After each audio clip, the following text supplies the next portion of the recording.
हमारी ईव वो सोचती है मैं इस आवाज को पहचानती हूँ या फिर ये आवाज मैं कभी भूल नहीं सकती। तो वो चिल्ला कहती है मॉम, और तभी वो लड़की उसकी तरफ मुड़ के देखती है, लेकिन उसी वक्त हमारी हीरोइन ईव वो होश में आ गई थी। तो तभी वो तो घबरा के उठती है। तो उसकी ग्रैंडमा कहती है ईव तुम ठीक तो हो ना। तो वो उसको गले लगाती है। तो ईव कहती है मैंने मैंने मॉम को देखा, ये तो बिल्कुल ऐसा था जैसे मैं उनको टच कर सकती हूँ। लेकिन तब वो कहती है मैं इसको बर्दाश्त नहीं कर सकती, और तब वहां पे बेहोश हो गई थी। और थोड़ी देर बाद शाम के वक्त उसकी आंख खुलती है। तो तब आर्या उसके पास थी। वो कहती है तुम उठ गई। तो हमारून कहती है आर्या ग्रैंडमा। तो आर्या कहती है मुझे लगा ही था कि पास्ट में ऐसे देखना कि तुम्हारे लिए बहुत ज्यादा मुश्किल होगा। तो हमारून कहती है बच्चे कहाँ पर हैं। तो ग्रैंडमा कहती है वो लोग रेस्ट कर रहे हैं और हमने तुम्हारे बेहोश होने की खबर उनको नहीं बताई। लेकिन तभी आर्या उनकी बात करते हुए कहती है ईव जो औरत तुमने अपने ख्वाब में देखी थी क्या वो तुम्हारी मॉम थी। तो ईव वो कहती है बिल्कुल। तो आर्या कहती है डैम इट, मुझे लगा ही था, इसी वजह से उनकी सोल्स ऐसे लिंक्ड थी।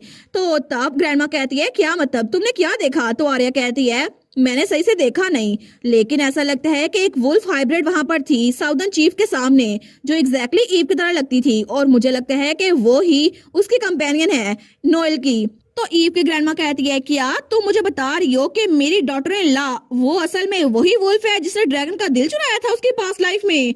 लेकिन इससे सिचुएशन बहुत ज्यादा कॉम्प्लिकेटेड हो जाएगी। तो हमारून कहती है मुझे लगा ही था, शायद इसी वजह से हम दोनों का सेम हेयर कलर है और वो बिल्कुल मेरी तरह दिखती थी, इसी वजह से क्योंकि मेरी मोम के पास नोएल का दिल था मेरे पास नहीं।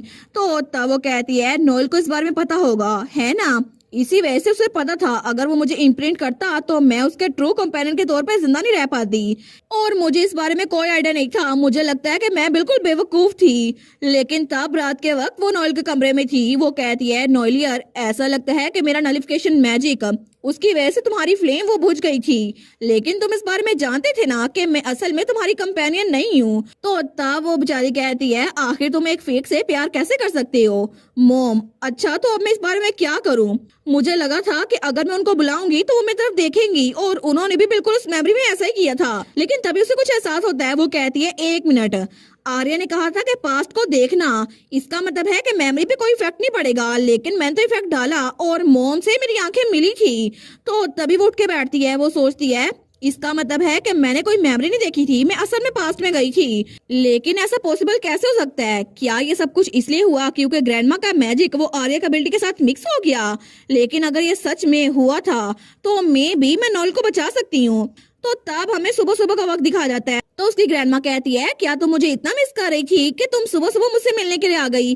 तो हमारन कहती है मैं तो आपके साथ ये सनराइज देखा चाहती, साउथ तो बहुत ज्यादा वार्म है और मुझे कभी ठंड लगी नहीं, हालांकि सुबह के टाइम भी नहीं। तो तब वो आसमान को देख रही थी। वो कहती है ये जगह बहुत ज्यादा खूबसूरत है ना ग्रैंडमा, और इसकी सनलाइट इसकी ब्रीज कितनी अच्छी है, और यहाँ के लोग भी। मैं हमेशा से चाहती थी कि मैं किसी ऐसी जगह पर जाऊं जहाँ के लोग मेरे साथ अच्छे हों, और फाइनली मैं उस जगह पे आ पाई। तो तब अपनी ग्रैंडमा का हाथ पकड़ते हुए कहती है मैं चाहती हूँ कि मैं नोएल की मेमोरीज में जाऊं, नहीं मेरा मतलब है कि मैं नोएल के पास में जाना चाहती हूँ। तो उसकी ग्रैंडमा कहती है क्या। वो कहती है पिछली बार मैंने अपनी मोम की आंखों में देखा था, इसका मतलब है मैंने कोई मेमोरी नहीं देखी, मैं असल में टाइम ट्रेवल करके गई थी। अगर मैं एक और बार जाऊं तो मे भी पास चेंज हो सकता है। तो उसकी ग्रैंडमा कहती है मुझे लगता है तुम्हें गलती हुई है, हालांकि उस मरमेड ने कहा था कि वो उसकी टेरिटरी है, लेकिन मैं श्योर हूँ तुम कंफ्यूज हो। तो हमारी कहती है नहीं ग्रैंडमा, मेरी मॉम ने मेरी तरफ देखा था। तो उसकी ग्रैंडमा कहती है अच्छा तो फिर क्या तुम कह रही हो कि तुम पास में जाकर साउदर्न चीफ का दिल खुद चुराओगी। तो हमारन कहती है क्या। तो उसकी ग्रैंडमा कहती है बहुत सारे लोगों ने टाइम ट्रैवल करने की कोशिश की है, लेकिन इससे कुछ भी अच्छा नहीं होता, और तुम जानती हो ना कि अगर हमने इस बैलेंस को ट्विस्ट कर दिया तो तुम्हारी एग्जिस्टेंस वो भी खत्म हो सकती है। मैं ये बर्दाश्त नहीं कर सकती कि मैं तुम्हें खो दूं। तो हमारन कहती है मैं समझ सकती हूँ, अगर मैं आपकी जगह होती तो मैं भी अपने आप को रोकने की कोशिश करती, लेकिन मैं ऐसे जाना नहीं चाहती क्योंकि नोएल वो इंसान जिससे मैं प्यार करती हूँ, और उसी की वजह से तो मैं आपसे मिल पाई ग्रैंडमा, और मैं जल्दी वापस आ जाऊंगी, और जब मैं आऊंगी ना तो मैं आपके साथ ही उस आइल पे चलूंगी, मैं आपसे प्रॉमिस करती हूँ। तो उसकी ग्रैंडमा उसकी तरफ देखती है। वो कहती है तुमने कहा तुम वापस आ जाओगी। वो सोचती है यही अल्फाज तो मैं अपने बेटे से सुनना चाहती थी, अगर मैं उस वक्त इतनी जिद्दी ना होती और मैं अपने बेटे को गले लगा लेती तो फिर ये सब कुछ ना होता। तो प्रेजेंट में हमारी ईद को गले लगाते हुए कहती है मैं तुम्हारा इंतजार करूंगी। तो हमारा कहती है मैं जल्दी वापस आ जाऊंगी। लेकिन तब थोड़ी देर बाद वो आर्या के सामने बैठी थी। तो आर्या कहती है मुझे लगा ही था कि मुझे अपनी पावर को तुम पे यूज नहीं करना चाहिए। तो हमारन कहती है मुझे माफ कर दो।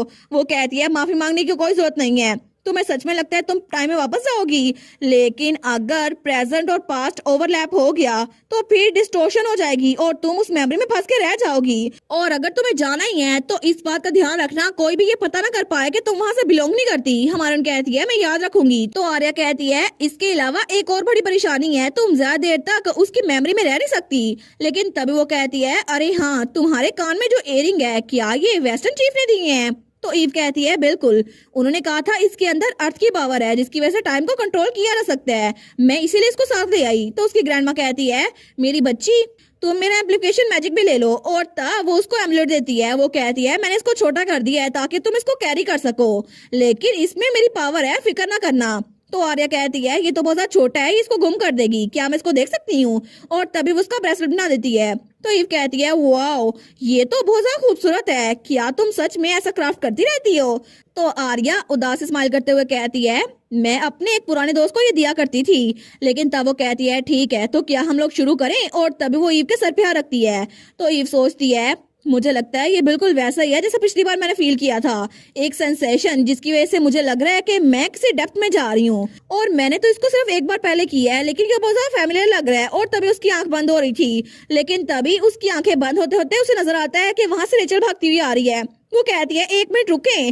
और तब उसके हाथ में कोई लॉकेट था।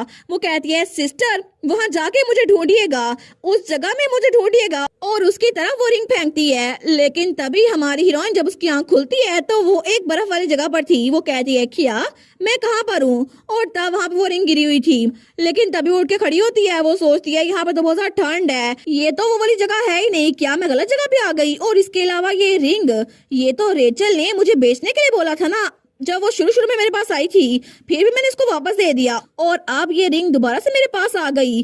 पता नहीं उसने मुझे ये दी क्यों, और उसने कहा था मैं उसको ढूंढूं, लेकिन कहाँ पर? कहीं ऐसा तो नहीं कि रेचल के पास भी उसकी अपनी कोई मेमोरी है? लेकिन तब तो उसको बड़ी ठंड लग रही थी। वो सोचती है इतनी ठंडी है, पिछली बार तो इतनी ठंड थी ही नहीं, अगर मुझे पता चलता तो मैं जरा कपड़े पहन लेती ताकि मुझे ठंड न लगती। लेकिन तभी वहां से उसे किसी के आने की आवाज सुनाई देती है। वो सोचती है क्या क्या वहां पर कोई है? लेकिन वहां कोई भी नहीं था।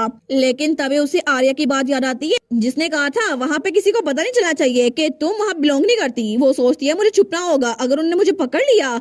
लेकिन तभी उस पे हमला होता है तो वो उसको डॉज कर लेती है।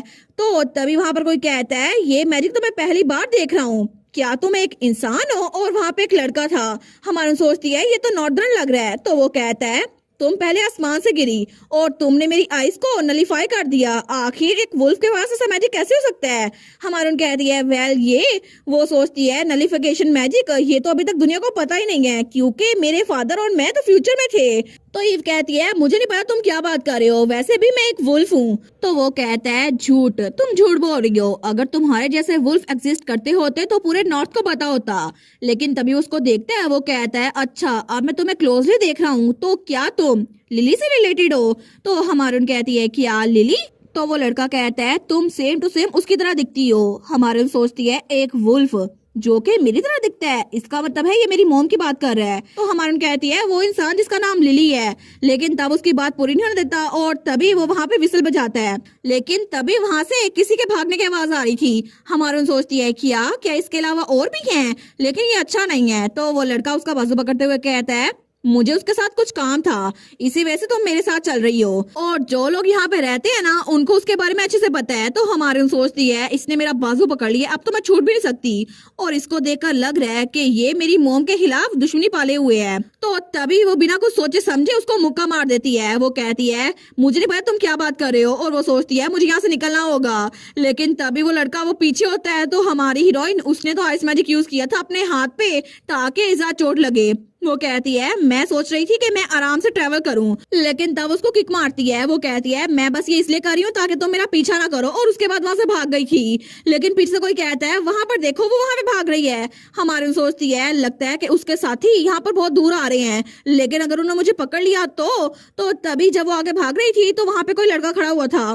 तो वो कहता है इस तरफ, और तभी उसको छुपा लेता है पेड़ के पीछे। हमारो सोचती है क्या अब ये कौन है? और उसके सामने कुछ वुल्फ थे।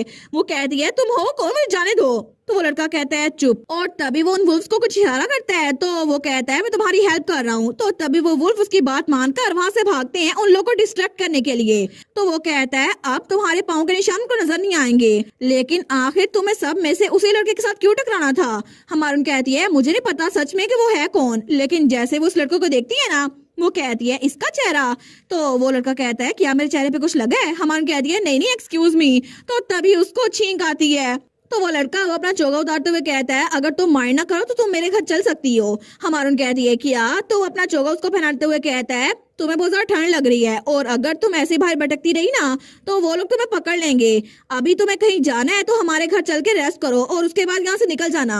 वो सोचती है मैं अभी इस इंसान से मिली हूँ लेकिन मुझे लगता है मैं इस पर ट्रस्ट कर सकती हूँ।